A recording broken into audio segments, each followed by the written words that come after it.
মধ্যপ্রাচ্যে অনেকদিন ধরেই ইরান ইসরায়েল যুদ্ধ পরিস্থিতি নিয়ে সরব বিশ্ব রাজনীতি। তেহরান মস্কো সত্যিই কি যুদ্ধে জড়াবে এমন প্রশ্ন ঘুরপাক খাচ্ছিল। সব জল্পনা কল্পনার অবসান ঘটিয়ে অবশেষে মঙ্গলবার রাতে ইসরায়েল ভূখণ্ড লক্ষ্য করে 200 ক্ষেপণাস্ত্র ছোড়ে ইরান। এ ঘটনা টনক নাড়িয়ে দিয়েছে বিশ্ব নেতাদের। ইরানের এমন কর্মকাণ্ডে চটেছে মধ্যপ্রাচ্যে ইসরায়েলের মিত্র যুক্তরাষ্ট্র।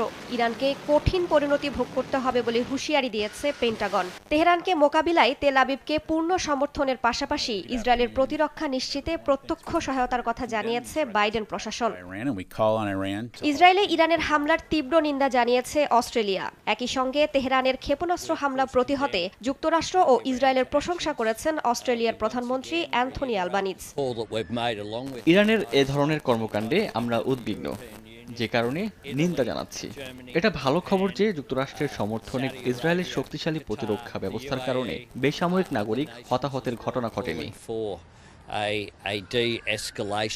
ইসরায়েলে ইরানের ক্ষেপণাস্ত্র হামলার কঠোর সমালোচনা করেছে যুক্তরাজ্য, স্পেন, ইউরোপীয় কমিশনও। মধ্যপ্রাচ্যে একের পর এক উত্তেজনা তৈরি হচ্ছে উল্লেখ করে দ্রুত এগুলো বন্ধের আহ্বান জানিয়েছেন জাতিসংঘ মহাসচিব আন্তোনিও গুতেরেস।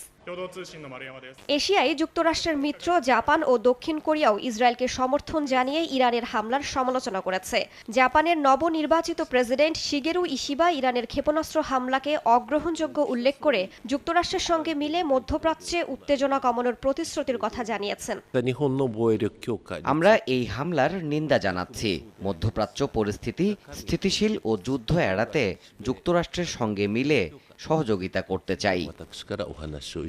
এদিকে ইসরায়েলের বিরুদ্ধে ইরানের প্রতিশোধমূলক হামলার প্রতিক্রিয়া জানিয়েছে রাশিয়া। তেহরানের এ হামলা নেতানিয়াহু সরকারের ক্রমাগত অপরাধ ও ইসমাইল হানিয়াকে হত্যার প্রতিক্রিয়া ছিল বলে উল্লেখ করেছে মস্কো। একই সঙ্গে মধ্যপ্রাচ্যে বাইডেন প্রশাসন ব্যর্থ হয়েছে বলেও সমালোচনা করে রাশিয়া।